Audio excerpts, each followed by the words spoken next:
Well,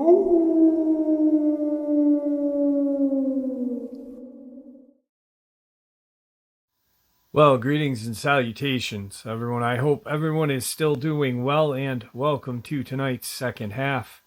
Before we jump into it, a couple links. As many of you know, I rely on Patreon, PayPal, channel membership, and the merch to help the channel to continue to grow and go. Links to Patreon, PayPal, and channel membership is in the description below. Merch displayed directly under the video. Also, Dogman Frightening Encounters, Volume 1 through 3, the audiobook versions. They were written and researched by Tom Lyons, narrated and produced by me, Jeff Nadolny. Those audiobooks are available on Audible, Amazon, and iTunes, links to which are also in the description as well. And finally, last but definitely not least, if you'd really like to help support the channel to continue to grow and go, simply subscribe. It does not cost a cent. Click the like button, takes half a second. If you don't want to miss out on any of the informative uploads I put out daily, click that bell icon, and folks, please leave a comment. Why? Well, because all of these things really do help the channel to continue to grow and go. And yes, folks, they definitely do matter. Now, everyone, I have taken far too much of your time. Let's jump in to tonight's second half, shall we? The last interview with Tom Castello is what we are going to hear right now. He was security officer for Dulce's deep underground military base. It is absolutely insane to think that 4 of the people involved in the Dulce War, Bill Cooper, Tom Castello, Phil Schneider, and Captain Mark Richards, have all been silenced by the government. Tom Castello mysteriously disappeared 1 month after doing this interview. Phil Schneider was taken out by the government, and they painted a picture that he did it himself. Bill Cooper executed in his front yard practically. And Captain Mark Richards stuffed in a jail cell for the rest of his life. This is a forgotten interview by Thomas Edwin Castello. Approximately a year before he died or disappeared, we don't really know what happened to him. He was the Dulce base security officer. Question: when exactly was the upper human-occupied level of the Archuleta installation constructed? Answer: I heard Dulce was started in 1937 to 38 by Army engineers. Enlarged over the years, most recent work was completed in 65 to 66 to connect tunnels to Page, Arizona base, site of one of the older underground facilities. The four-corner base is called Perica. Most of the Native Americans living in the area were aware of that base and could tell us about the underground life forms that frequently are spotted near those communities, Bigfoot, etc. Question: by what means was the upper installations constructed? Are you familiar with the alleged developments made by the Rand Corporation of a highly efficient bore or mole machine capable of melting rock using nuclear-powered wolfram graphite-tipped drill cones? Answer: according to several senior maintenance workers, part of it was blasted by nuclear devices in the 60s. There are sections, like the shuttle tunnels, that were formed by an advanced tunneling machine that leaves the tunnel walls smooth. The finished walls of those tubes resembled polished black glass. Really quick, I find it interesting that the Q&A between the questioner and Mr. Castello, within the first 2 questions, cryptids are brought up, Bigfoot, and etc., meaning other humanoid cryptids. And this is not a Q&A about cryptids. This is about Dulce. And he clearly states that the Native Americans were well aware of Bigfoot and other humanoid cryptids using these caverns as possible homes or whatnot. I find it just very interesting that something that doesn't have anything to do with cryptids, boom, it's there. So there's one connection. There's going to be many more throughout this.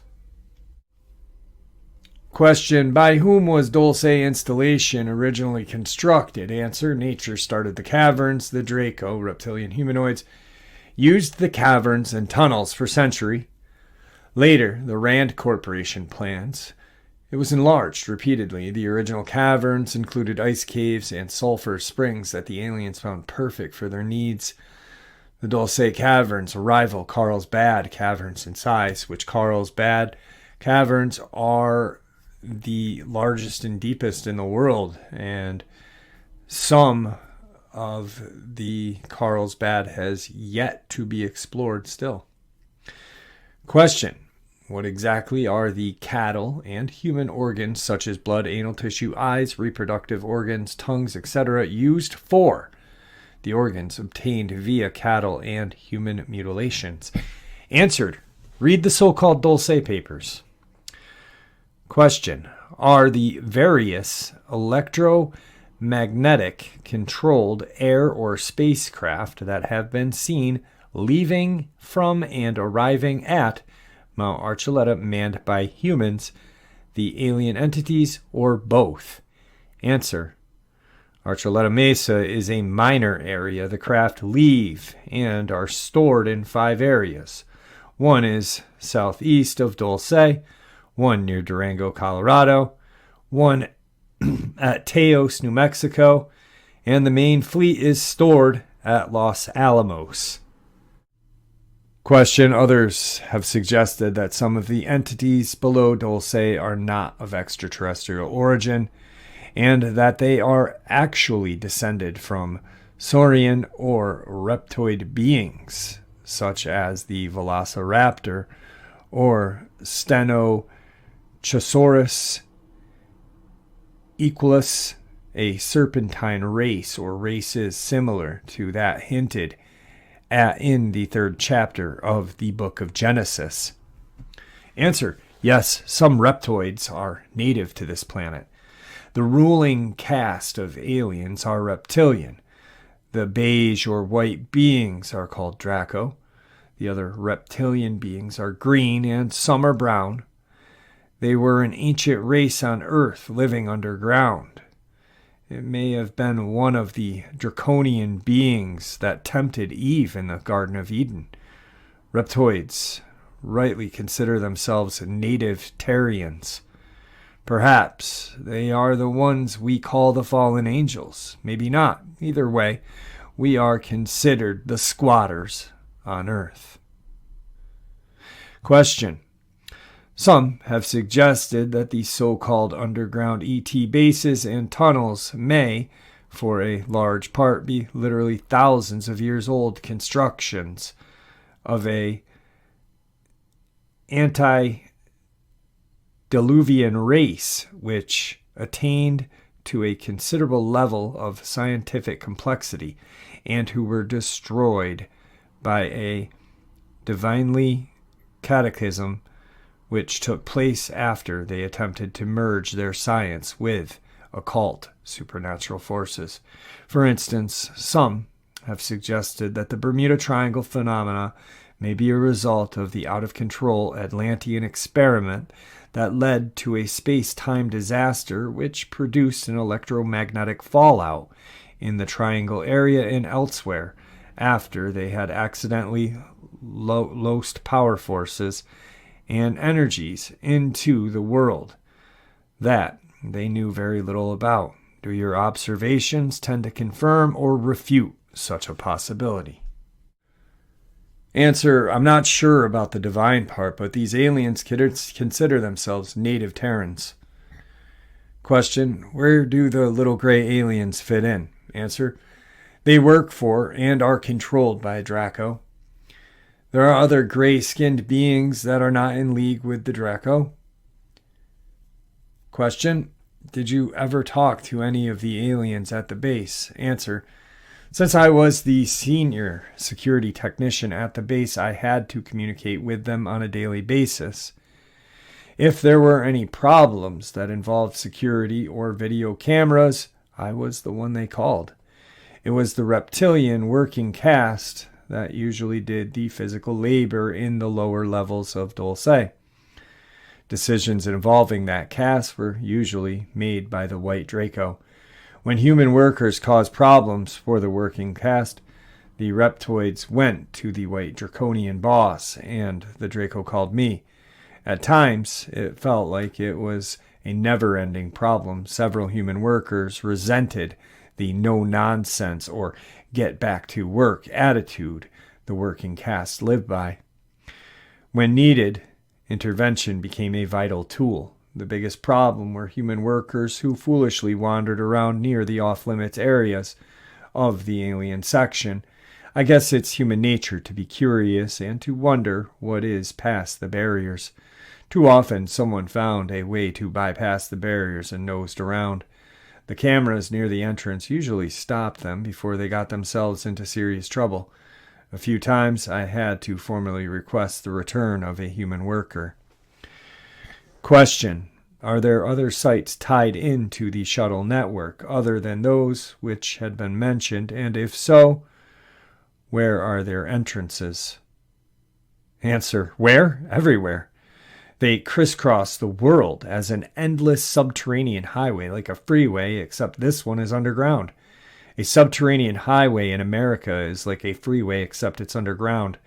That highway depends on electric motors for trucks, cars, buses, for the paved roads, and it is for limited travel. There is another style of transit for freight and for passengers that is for rapid travel. That worldwide network is called the subglobal system. It has checkpoints at each country entry. There are shuttle tubes that shoot the trains at incredible speeds using a maglev and vacuum method. They travel at the speed that excels the speed of sound. Part of your question involves the location of entrances to the bases.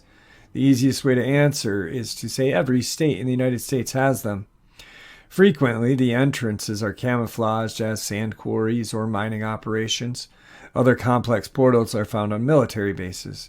New Mexico and Arizona have the largest amounts of entrances, followed by California, Montana, Idaho, Colorado, Pennsylvania, Kansas, Arkansas, and Missouri. Of all of the states, Florida and North Dakota have the least of entrances. Wyoming has a road that opens directly onto a subterranean freeway. That road is no longer in use, but could be reactivated if they decide to do so with minimal cost. It's located near Brooks Lake. Question: are there any bases in the state of Utah? Have you heard anything about the alleged underground installation within the Wasatch Mountains? Answer: Salt Lake, Lake Powell area, Dark Canyon, Dugway Grounds, Modena, Vernal. All have exits there. Others too. Question: does the Mount Archuleta shuttle system connect with a shuttle system which allegedly radiates from Mount Shasta in Northern California? Answer: yes, Mount Shasta is a major site of alien elder race, reptilian race, human meetings. Beginning Cleveland Grover, every president in the United States history had visited Telecity. Truman was supposed to have visited the lower realms as a high archon on Earth. He was supposed to have met the king of the world there and gave him the keys to the United States. Question: did you notice any involvement of high-level Freemasons, Rosicrucians, or Jesuits within the underground installation and or with the aliens? Answer: yeah, I did, but that's a loaded question, and I won't comment further. I'm not a Mason or a member of any other secret fraternal group. There is one organization I am a member of. That group is commonly called the Central Unit. It is a pleasure to tell you that I am a member of the Sub-Galactic League of Costa Rica. Question: is there any truth to the allegations that the CIA/aliens have established bases on the moon and also Mars? Answer: I've heard that too, but I have not seen proof with my own eyes. The aliens do allegedly have bases on several moons of Jupiter and Saturn. The CIA operate in other countries, but I have never heard them operating on other planets. Question: have you heard any hints or rumors suggesting that there may be lower levels beneath Ultra 7 level of the Dulce base, and also where these may lead to and what they may consist of? Answer: yes, your guess is as good as mine. Sure, there was lots of talk, but that does not mean it's there. However, I will tell you I saw elevators that were off limits unless you had a Umbra or higher security clearance. At the base, information is supplied to me as a need-to-know basis only. My clearance was Ultra 7. Question: some insist that the United States secret government has developed its own discraft based largely upon top-secret anti-gravity experiments carried out by Nazi Germany scientists during World War II. Have you heard anything referring to this? Answer: when I was working in photo security, heard a lot of talk. Never saw any proof, but once in the Air Force I developed a roll of film that showed a craft like Adamski's with a swastika on the side.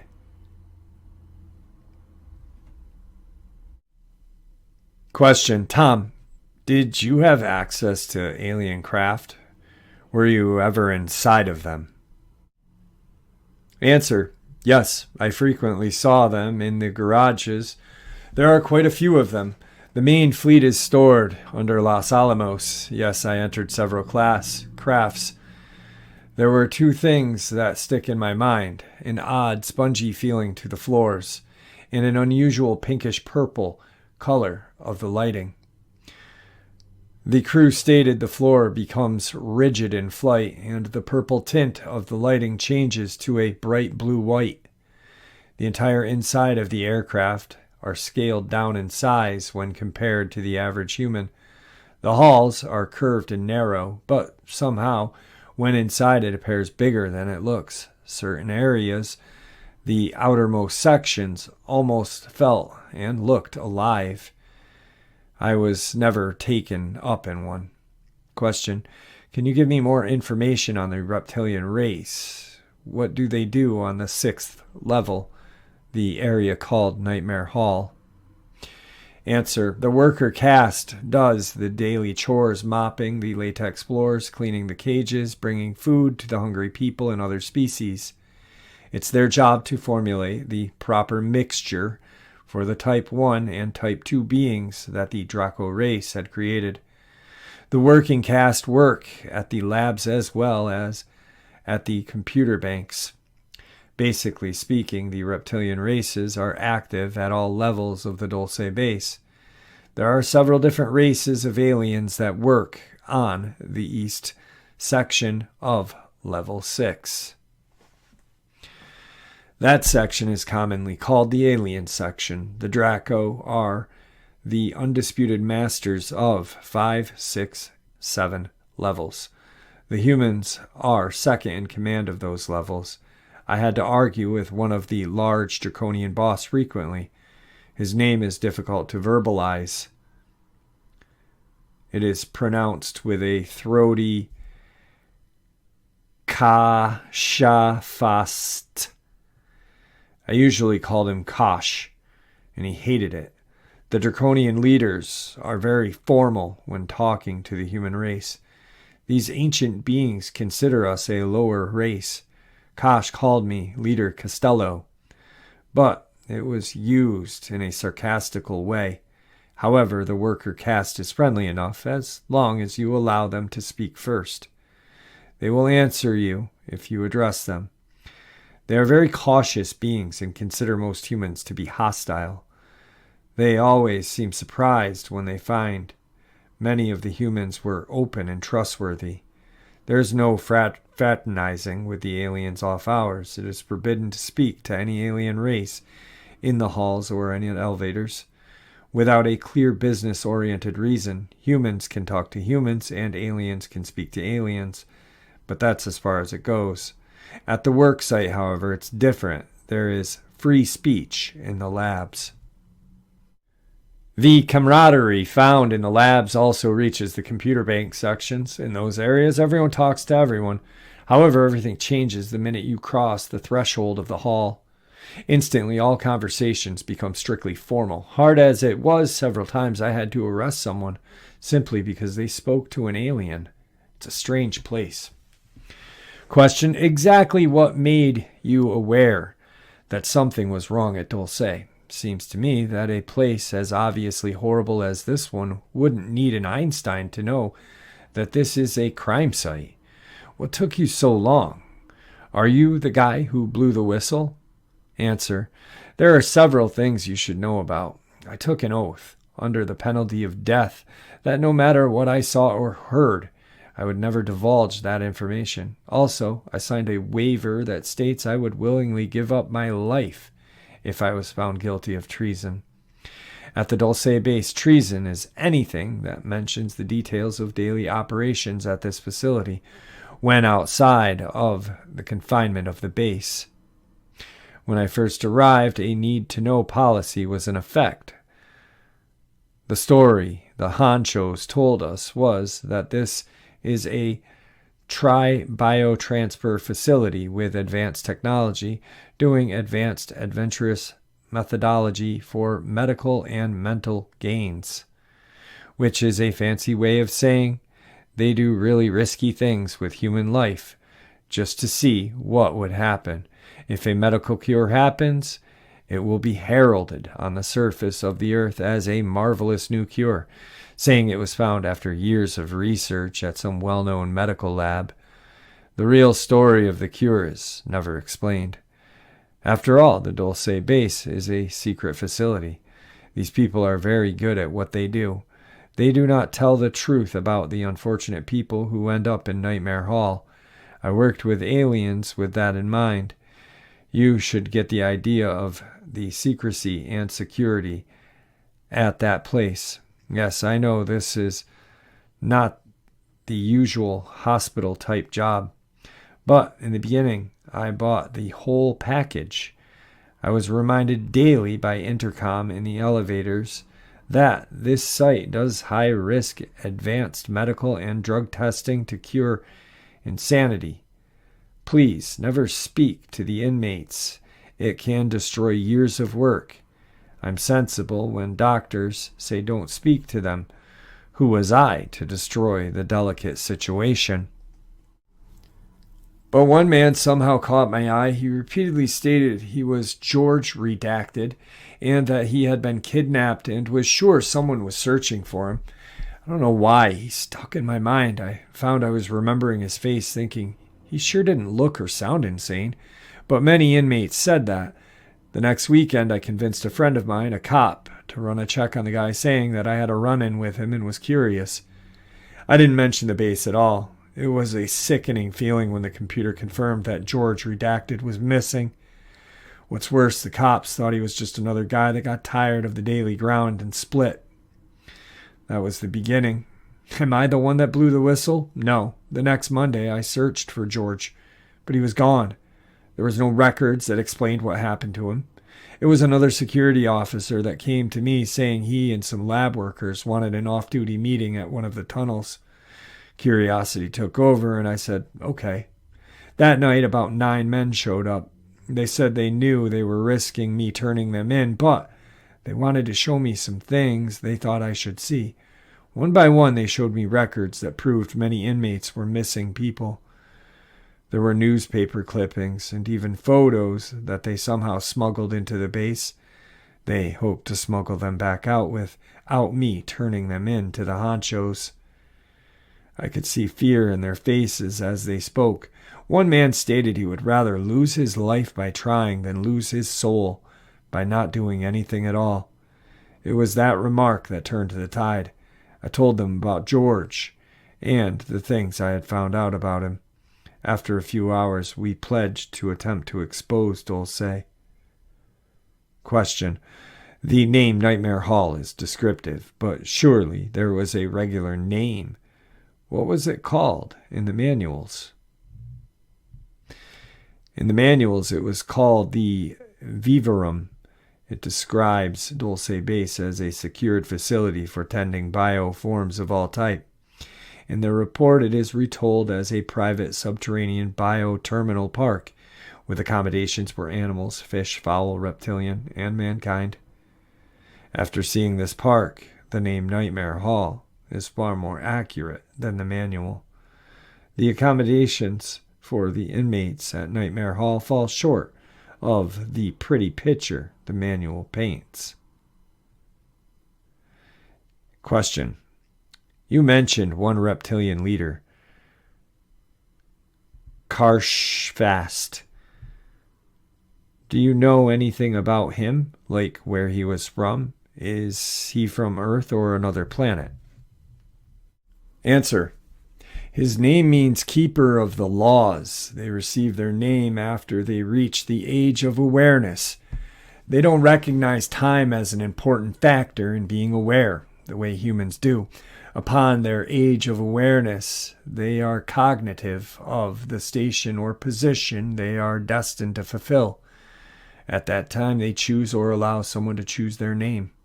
Their name will include the position they hold and several personnel chosen letters. Each letter has a personal meaning, known only to that alien and the one that chose their name. Since Karsh's name means keeper of the laws, his name includes Karsh, memory or keep, base word, and fast, law, base word, fast or bind. Reptilians choose to be not only private, but secretive of the location of their natal place.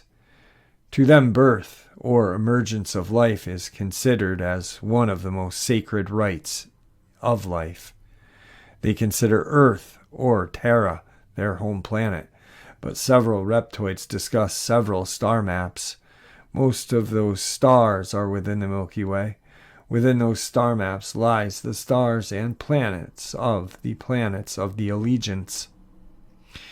Earth being one of those planets. In their trade routes, if any human asked clear questions about the allegiance, the aliens referred the question to the Draco.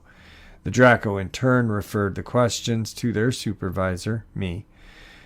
I did not have that information about the stars because information was supplied on a need-to-know basis. I didn't need that information.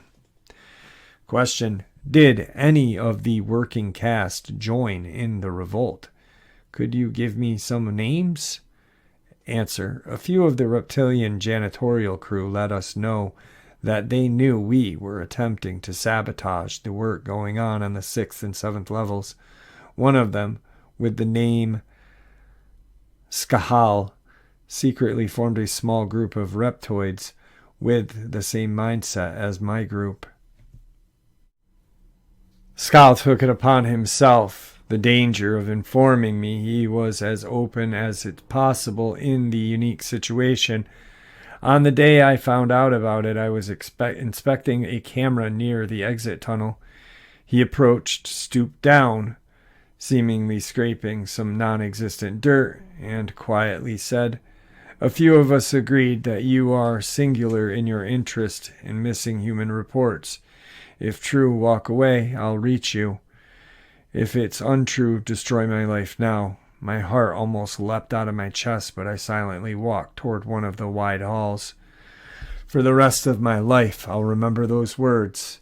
It was the first time I knew reptilians could have individual thoughts and opinions. Basically, they formed a uniform front with a small variety of interest, or at least that was what we had thought. It was a couple of days before I heard from him again as he walked beside me in the 6th level infamous hall. I heard him say, "Enter the exit tunnel on the 6th level north after your shift." The next few hours were long and filled with thoughts of betrayal or worse. But I shouldn't have worried. I contacted one of the original 9 men and let them know just in case Gordon wanted to go with me, but I convinced him to wait a few feet from the exit and pretend he was having trouble with his cart. When I got there were 3 of them. Shakal formally introduced Fasha and Hamsha. Name base word is Shah or assist. With that, I grabbed Gordon quickly from the hall. The 5 of us walked and talked in the dark tunnels for 3 hours. After that day, the joint resistance group got bigger and bolder. Ultimately, it ended when the military assault was initiated via the exit tunnels, and they executed anybody on their list, human or reptilian. We fought back, but none of the working cast had weapons, nor did the human lab workers. Only the security force and a few computer workers had flash guns. It was a massacre. Everyone was screaming and running for cover. The halls and tunnels were filled as full as possible. We believe it was the Delta Force that chose to hit at shift change, an effort that killed as many as named on their list. We to this day do not know who betrayed us. Gordon Henry ran beside me as we ran into the 3rd level exit tunnels, and when he died, when several bullets slammed into his back, I vaporized that assassin and kept running. And I'm still running. Gordon will be remembered. Question: tell me more about your flash gun. Is it difficult to operate, or is it like a weapon on Star Trek that can stun or kill on different modes? Answer: it is an advanced beam weapon that can operate on 3 different phases. Phase 1, like Star Trek, can stun and maybe kill if a person has a weak heart. On phase 2, it can levitate anything no matter what it weighs. Phase 3 is a serious business mode. It can be used to paralyze anything that lives, animal, human, alien, and plant. On the higher position on that same mode, it can create a temporary death. I can assure you any doctor would certify that person is dead, but their life essence lingers in some strange limbo, some kind of terrible state of non-death. In 1 to 5 hours, that person will revive slowly. First, the body functions will begin. In a few minutes, consciousness followed with full awareness. In that mode, the alien scientists reprogram the human brain and plant false information. When the person awakes, he recalls that false information as information he had gained through life experience. There is no way for a person to learn the truth. The human mind remembers and believes completely the false data. If you attempt to inform them, they would laugh or get angry. They never believe the truth. Their mind always forgets the experience of reprogramming. You ask if the flash gun is difficult to operate. A 2-year-old child could use it with one hand. It resembles a flashlight with black glass, conical inverted lens. On the side, there are 3 recessed knobs in the 3 curved grooves. Each knob is sized differently. The closer the knob to the hand is less the strength. It is that simple. Each knob has 3 strengths also, with automatic stops at each position. The strongest position will vaporize anything that lives. That mode is so powerful it will leave no trace of what it vaporized. Question: is the weapon called a flash gun, or is there a different name in the manuals? Answer: everyone calls them flash guns, or more commonly the flash or my flash when talked about. In the manual, it was first introduced as the Armorlux weapon. After that, it is explained as a flash gun. Question: what type of security is found at the Dulce base? What else is used against espionage or unauthorized entry? Answer: I'll mention a few, but it would be nearly impossible to cover it all. The weapon, besides the flash gun most used, is a form of sonic built in with each light fixture, and most camcorders is a device that can render a man unconscious in seconds with nothing more than a silent tone.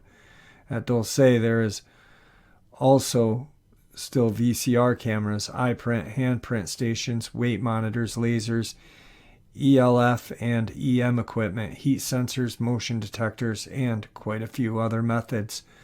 There is no way you could get very far into that base. If you made it to the second level, you would be spotted within 15 feet. More than likely, you would become an inmate and never see the light of the surface world again. If you were lucky, you would be reprogrammed and become one of the countless spies for the ruling caste.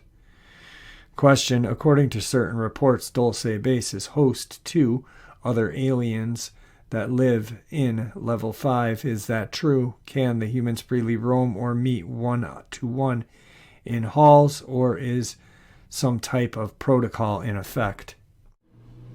Answer: there is protocol from the first time you enter the base, and it must be followed every time you see an alien there.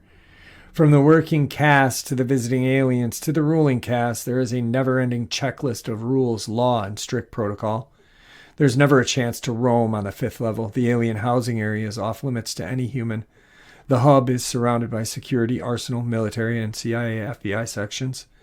The area past the security is one of the most secured areas because it houses many classified files. The entry east side of the 5th level is off limits except for security personnel holding Ultra 7, security clearance or higher. The garage on the west side of the 5th level requires Ultra 4 clearance. Question: is there proof available that can confirm the allegations of an underground base, or are we just supposed to believe you? Answer: many people have asked that one. No, I don't expect people to believe with blind faith.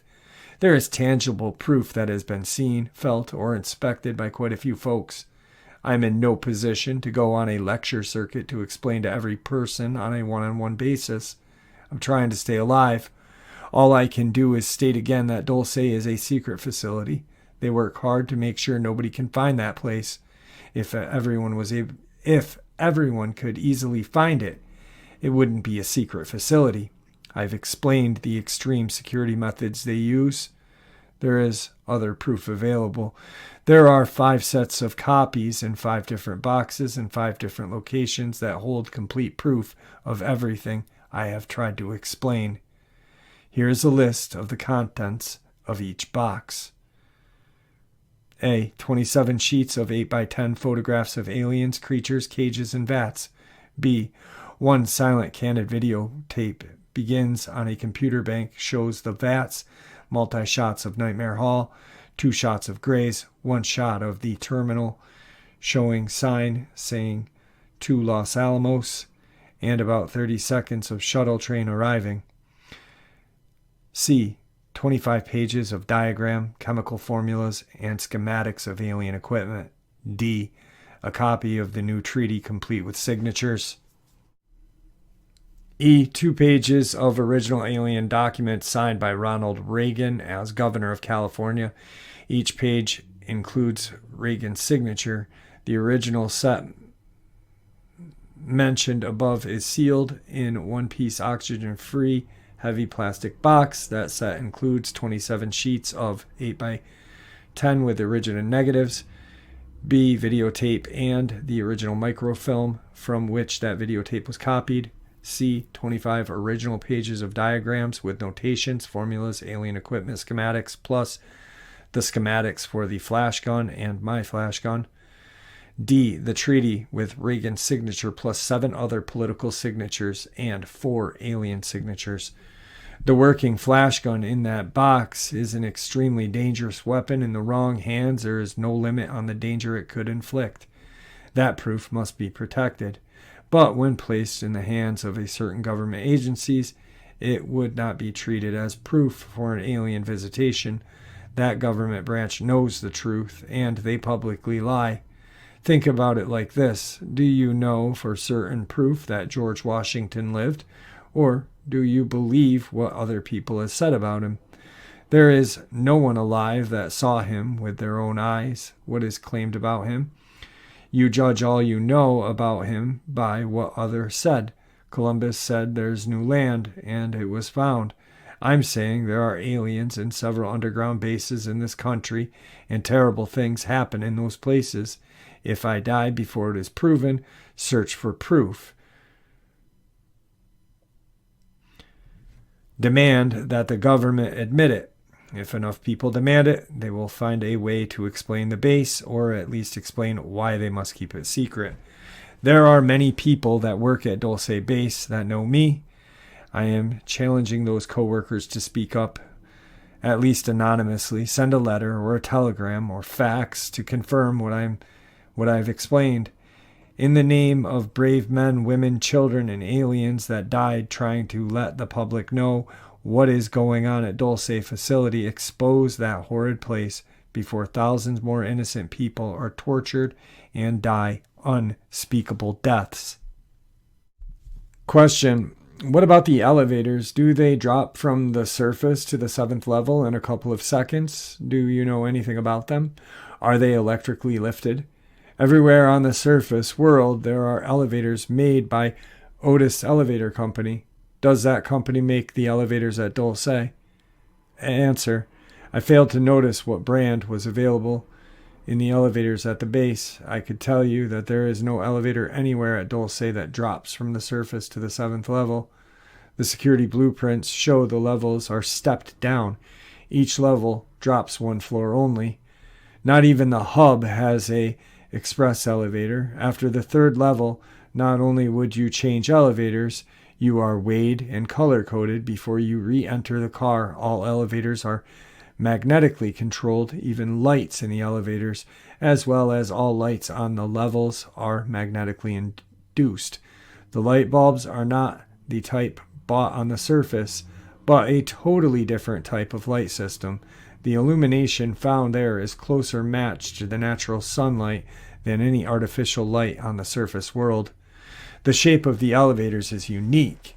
If you have seen a Tupperware sugar bowl, you could see the shape copied in the elevator, sort of like an open-ended oval with another half oval on each side. That elevator shaft matches the shape perfectly. The magnetic controls are in the half oval shape. If you could stand in or close to the half ovals, you would feel the slight pull of the power of those magnets. The motion is smooth and silent. There is a nearly unnoticed surge when the motion starts or stops. There is no cables needed because the lift is magnetic, not electric. Since there are no cables in the elevator cars, there is no chance of them falling. Question: I understand that certain groups of cleared individuals in the government are collaborating with alien groups. Is it known how many groups and what type they are working with? Answer: I don't know how many groups or what type they are working with. Question: a mysterious security man calling himself Agent Yellowfruit says he worked at Groom Lake, or Area 51. The security officer states he's been in contact with benevolent aliens at Groom Lake facility. Are you aware of such group? Answer: Yellowfruit is one of the slang names for yellow jacket or yellow flag that shows quarantine and caution in the labs. There are so many different slang names at Dulce Labs that meant quarantine that the workers published a booklet to show the meanings. At Dulce, Yellowfruit are the lab workers, so called for the yellow light outside of the decontamination chamber. Banana is the older workers, lemon are the new guys, so on. Question: is there an alien installation under Groom Lake or Papos Lake at the Nevada test site? And are they conducting biological research at these sites? Answer: most of that stuff at Groom facility deals with defense. But there is a large storage area in the tunnels that holds thousands of alien crafts. From what I've heard, the medical tests at Nevada test site are conducted by and for the Navy. Question: according to my sources, the aerospace companies have a secret underground installation in the Tehachapi Mountains, not far from Rosamond, near Edwards Air Force Base. Insiders refer to the Tehachapi installment as Ant Hill. They're experimenting with advanced technology such as anti-gravity discs. Some have seen basketball-sized floating orbs patrol the facility. Do you have any further information on this? Answer. The California mountains, Tehachapi, Chocolate, and Shasta, etc. all have alien security methods and equipment. The basketball-sized orbs are used for unmanned patrol. They are silent, but when photographing living beings, they make a humming sound. The glow that emits light is magnetic aura. This light is in the visible spectrum, 3,900 angstroms. You can see the light, but the light does not reflect off anything. Question. Is there anything you can tell me about the moon, alien installations, atmosphere, United States bases? Answer. There is not much I can tell you. I wasn't in the lunar program. I heard there was a lot of equipment sent to the moon between 59 and 64 under Project Whiteout. Question. How do the aliens use magnetism? Do they use it as an energy source? Is there more we need to know about magnetism? Answer. The aliens use magnets for everything. They use magnets as a basic structure for their energy source. The more you learn about magnetics, the better. The human race calls them magnets. The aliens call them lodestar. They have been harvesting lodestars for centuries. Not only that, they want all the magnetic power on Earth. They intend to continue harvesting that power now and in the future. As long as we are only using magnetic power as an oddity, there is no problem. But in recent times, the human race has begun using magnetic power and finding more ways to utilize that commodity. There was a treaty made. In the original treaty, the human race, or those who supposedly represented the human race, if you could call them that, didn't mind at all. We consider magnets as hardly more than useless. As people searched for another source of power, we turned to magnets. The aliens wanted a new treaty. What could we offer? They chose land, underground mining rights, animals, and humans for new experiments. The general public never knew about the treaty. The Bavarian cultist heads of the world chose another treaty in 1933. This time, we got high-tech knowledge in exchange. So now, the more we use magnetics, the more they claim humans. The lands in the United States of America, we were sold in exchange for magnets. If you doubt it, look around. There are token companies that really utilize magnetic power, but are depending on electric-based or ceramic magnets, not lodestar, magnetic oxide, or iron-based magnets. Question. What do aliens do with the cow blood and other parts of the mutilated animals? Do they need these fluids for research or survival? Answer.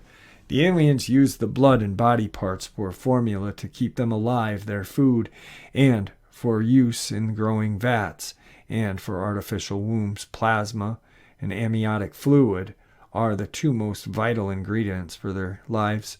Also, the sap of some plants can keep them alive for months. Most of the plants are parasitic in nature, but red grapes and the orca plant can also be added to the formula to keep them alive if they have no regular formula. Question. Female abductees report being intimidated by aliens. Are they trying to hybridize our species? Answer. Yes. They are breeding slave warriors for an upcoming war with the alien race. The serpentine races in the orbit around Earth, Venus, and Mars. Abductees have reported that aliens can pass their bodies and that of the abductee through window glass. Is that a feat of magic achieved by advanced technology or psychic power? Answer. The aliens have mastered atomic matter.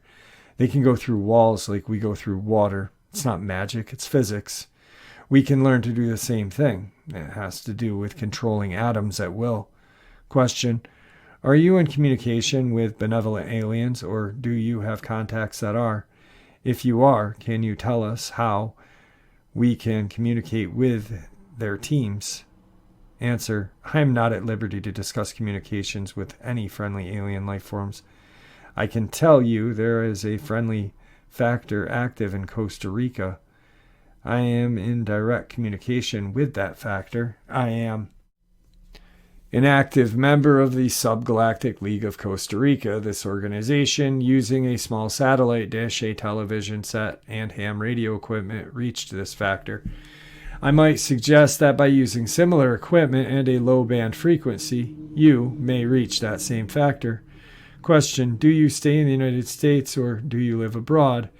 Do you work now? I know you have been on the run for several years. Answer: yeah, quite a few years. I visit the United States, but it's really dangerous when I do. I lived in several countries. I spent a few years in Mexico working as a merc soldier. It's rough work, frequently living in the bush, eating whatever I can find. I spent time in South America fighting the drug cartel. I settled in Costa Rica, bought a small house in Lyman. Actually, it's a shanty that someone abandoned. I paid the equivalency of $11 to one of the local constables for the right to call it mine. My name changes when I think someone asks questions. I've worked in one of the underground bases near Panama border. It's in the mountains, not very far from a passive but active volcano. It's not fancy like Dulce, but the people are wonderful. Question: what is the best city in Costa Rica for an American to visit and maybe move to live? Answer: none of them are worth anything by comparison, but I like Lyman. There is a real culture shock when you get past the tourist sections inside the urban areas. It's not so bad, but away from the beaten path and picture changes. There are no improvements in the shanties, no sewers, plumbing, or paved roads. But if you stay in the cities and you don't mind, the big difference in cultures, the countries have a lot to offer. Nice weather, great beaches, and beautiful trees with fruit growing everywhere. Question: are there any other security level names other than secret, top secret, ultra? Answer: there are many other security clearances. Here are a few: Umbra, Stellar, G2-7Z, Triad, UMT, Universal Military Training, and UMS, Universal Military Service, Astral, and Subastral. Umbra is higher than Ultra. Question: ever see a badge with MAJI? Answer: no. Question: since you've lived in Spanish-speaking countries, it's obvious that you are bilingual. What other languages do you speak? Answer: other than English, the only other languages I speak are Spanish and Ushu, the common language alien spoken at Dulce. I speak Spanish fluently, and enough Ushu to keep myself out of trouble. Shortly after I transferred to Dulce, I took a crash course on Ushu. Anyone that plans to spend more than 1 week working at that base, they are wise to learn the basics. Otherwise, you are required to wait for an escort to get around. All the signs that are on the base are written universally recognized symbol language. Ushu is logical and easy to learn. Question: what are the eating habits of aliens? Are they carnivores? Answer: that depends whether they are one of the gray work caste, one of the reptilian worker caste, or one with a higher developed draconian leader. Also, the created beings, replicants, type 2 being, and one of the really strange genetic mixtures. I'll try and cover a little of each. The formula includes anatomic water, plasma, and several other body parts, raw, usually bovine. This nearly clear mixture is a texture of pureed peaches. And almost in that color. The grays make the attempt not to eat around humans because the odor of it is very unpleasant to any human. They can spend days or even weeks between feedings. The working caste of the reptilians eat meat, insects, and a large variety of plants, including vegetables and fruit. They prefer their meat raw and very fresh, but have learned to enjoy some cooked meat like raw beef steak. Unlike the Greys, they eat frequently and usually carry or send for food on their breaks.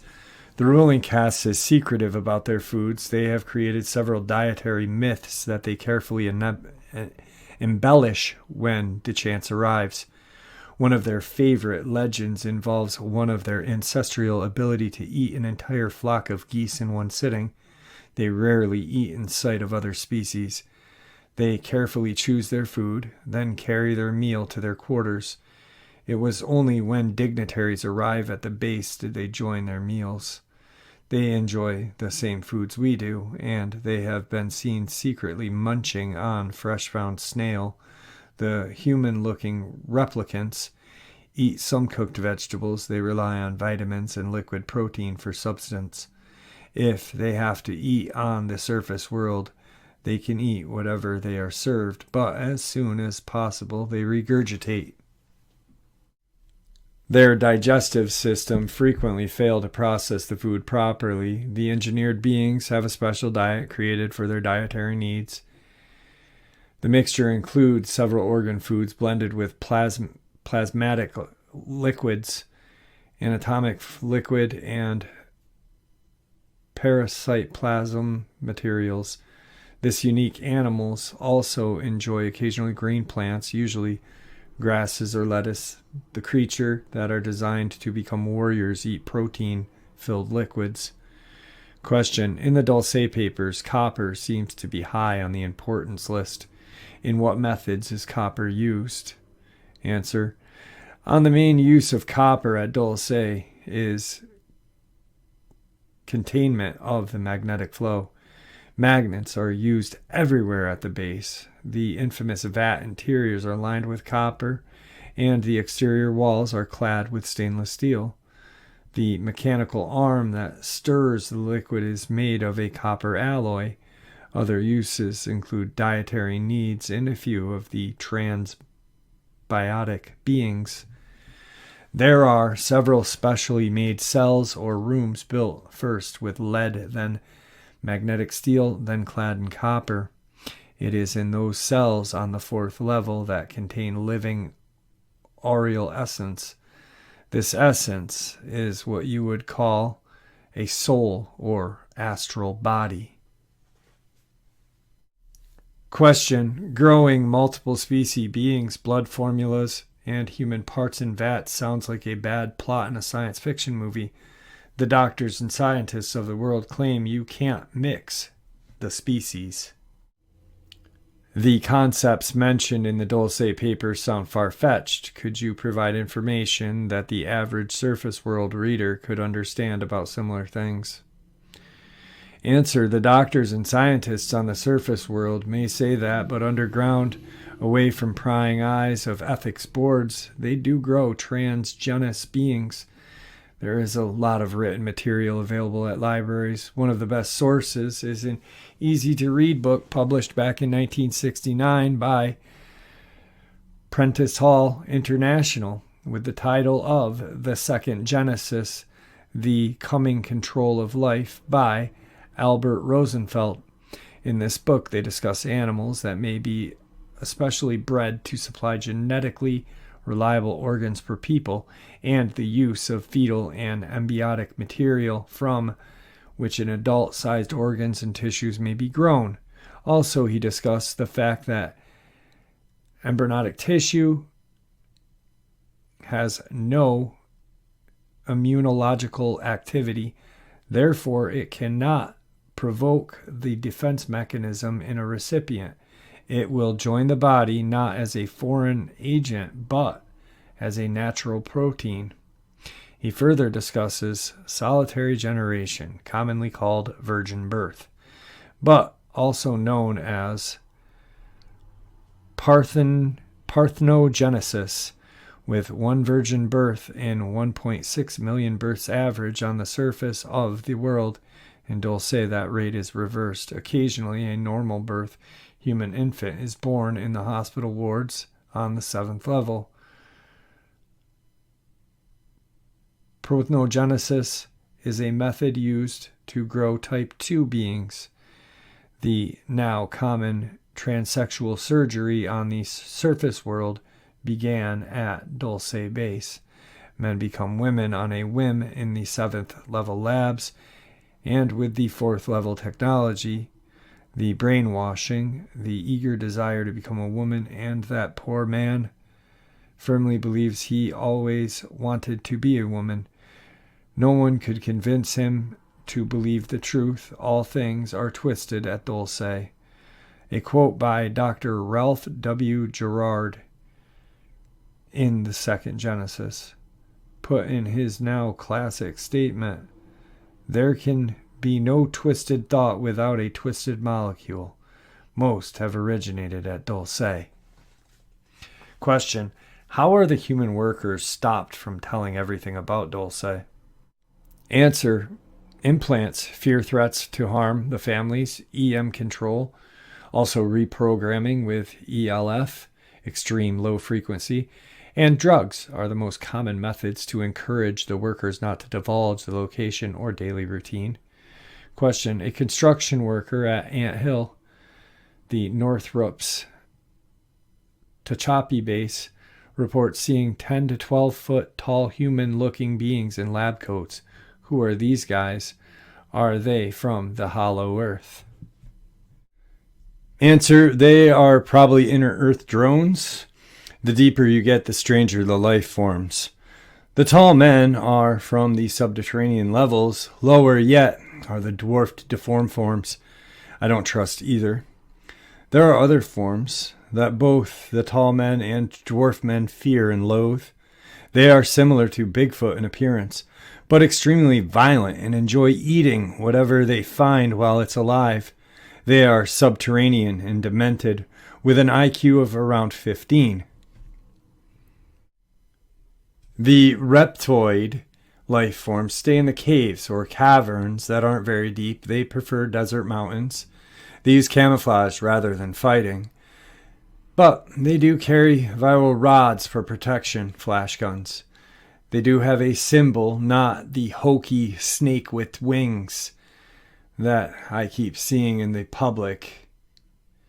The reptoids use a dragon with its tail in its mouth, with 7 pointed stars in the middle. Question: there have been reports of Delta Force having black vans with no tires that hover over the ground. How much are we, the USA, already interworking with alien cultures? I haven't seen any black vans you mentioned. We are totally submerged with alien cultures. Very little of the original human culture has survived. Question: how can we, the public, go after or expose an alien culture which is covert and hidden? Answer: go for the best shot. That means go for the reptoid. They stay near the surface. They choose to try to hide or avoid contact. They are soldiers doing a job, and usually there are 2 or 3 at each job site. They are manning the remote post. They are not to bother any humans unless they are endangering the post. Most of them are not hostile and won't kidnap you. They may blast you with their stun gun and may paralyze you.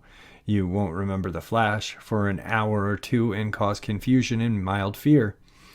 It could cause you to black out for a while. It is their way to escape and buy time to hide any visible equipment.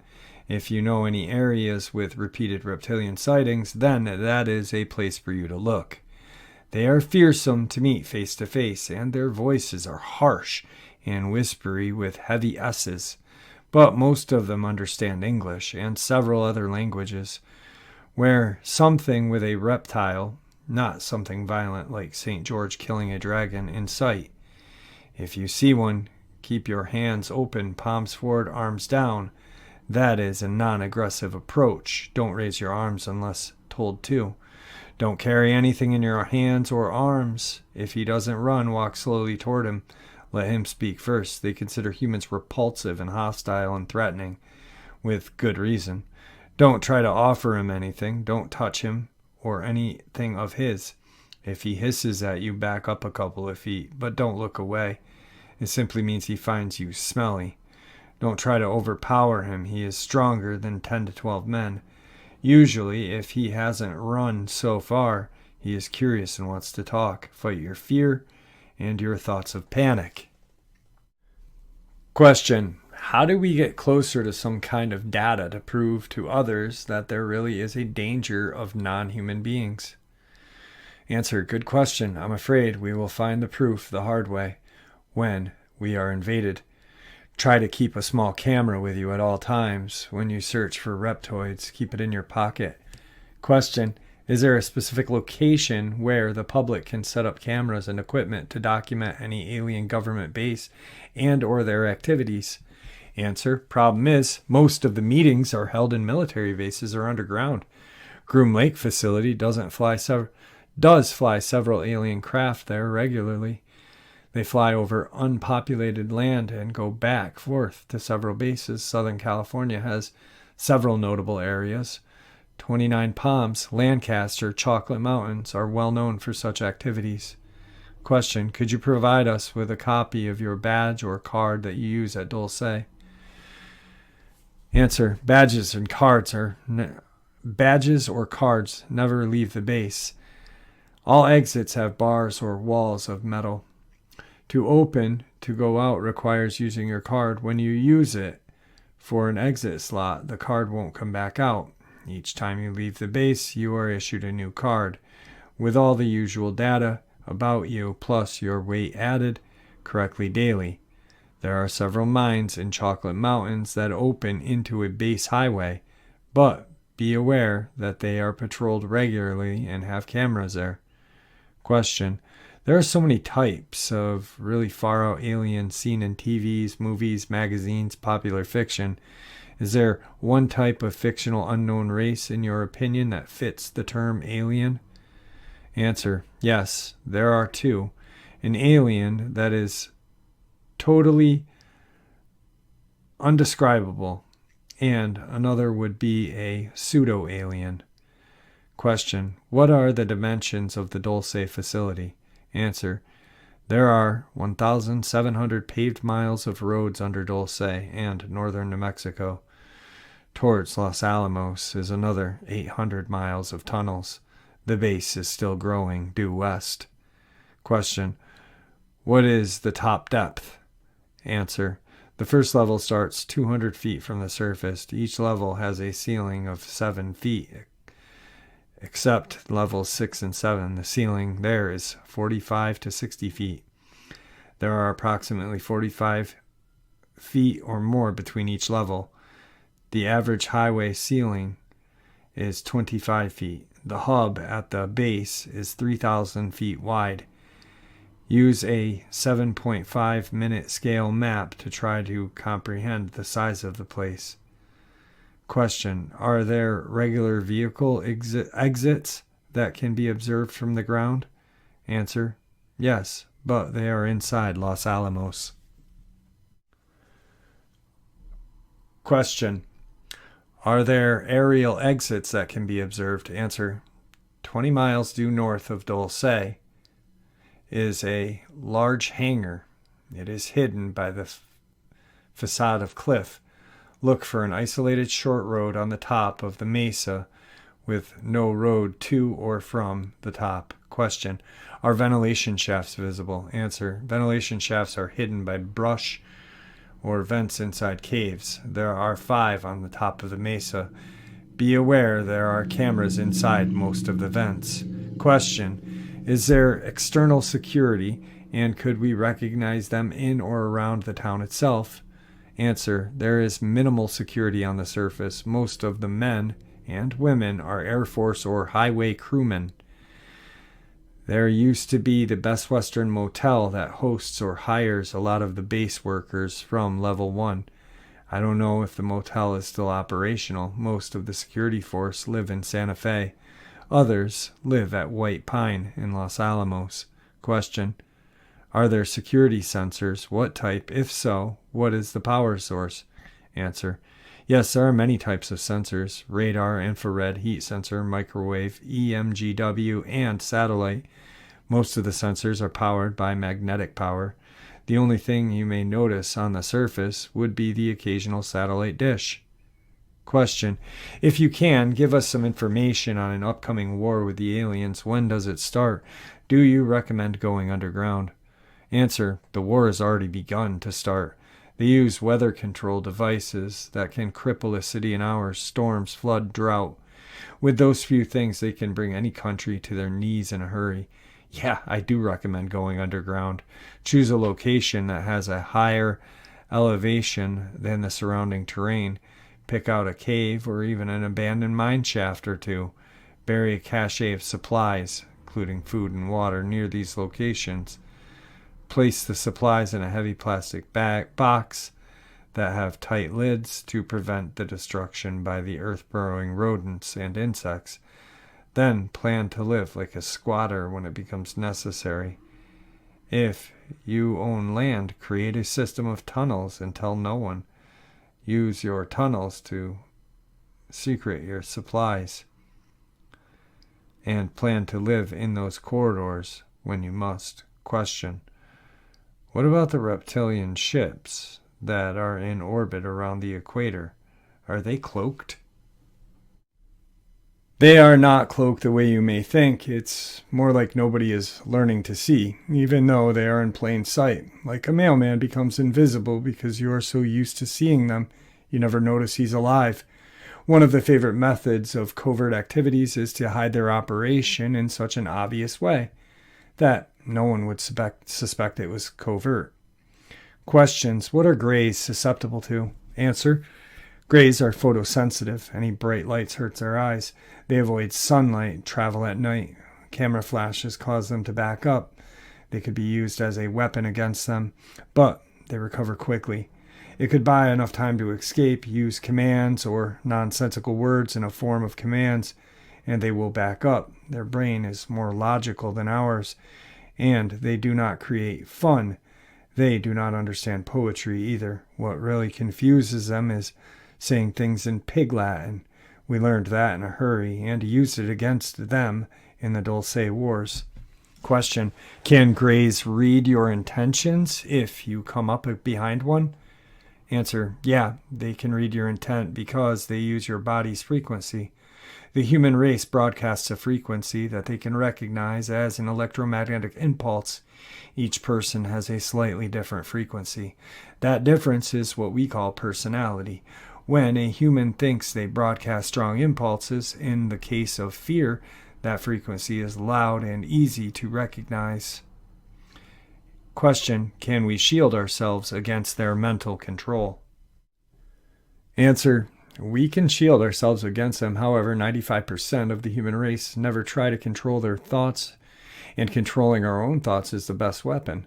The average person rarely thinks in a clear pattern. That allows the brain to think in a chaotic way. Control your thoughts, and you can stop the aliens attempting to abduct and control you. Controlling my own thoughts have kept me alive for years. Question: could you shed some light on the type of human the aliens are looking for when they abduct? Answer: I can tell you that they most commonly are petite women in their early 20s to 30s, dark-haired boys between 5 and 9, small to medium-sized men in their mid-20s to early 40s. But let me stress that there are all types of people being held against their will in the Dulce base. There are tall, heavy men and women, teenagers, elderly folks, and very young girls in cages and in vats. I only mention the most common age are small young men and petite women. The boys are favored because at their age their bodies are rapidly growing and their atomic material is adaptable in transfer chamber. The young, small women are frequently very fertile. The men are used for sperm. I have no idea why they prefer small to average sized men. Question: did you ever see twins or triplets? Answer: since you mentioned it, no. It never crossed my mind to search for them, but then that doesn't mean they're not there. There is no way I could have seen everybody in that huge complex. Question: what is the prevalent human race at the Dulce base? I am curious about both the human workers and inmates. Answer: the human workforce is made of people from every nation on the surface of the world. The one thing they share is that they all speak English. If you are asking if they are white, black, red, yellow, brown, again, I have to say there is no prevalent race there. As for inmates, I could see all races. From what I could see, it looked like there were more white people, but again, I saw a constant flow of different people. Many, I think, were only there for a few hours. Question: please explain the method they use to identify each inmate. Answer: no one has a name.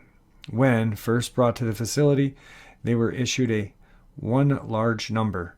Usually that code is a mixture of numbers and letters. They show the place, how, and by who, followed by the time, age, sex, and finally a personal number, maybe their social security number. For example, it may look like this: NVLV -00A-00700 P00 dot dot 00 dot dot 00 -00 -M -000 -00 -00.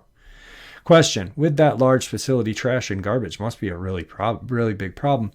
How do they dispose of it? Answer: it's never a problem. Some of it is reformed or melted down, then remade. Some of the wet garbage is eaten by bacterial forms, and what is left is vaporized in a vat-like chamber. The residue of the action is used in a complex lye and is used to fertilize crops. Question: where's your family? Not just your wife and son, but parents and siblings.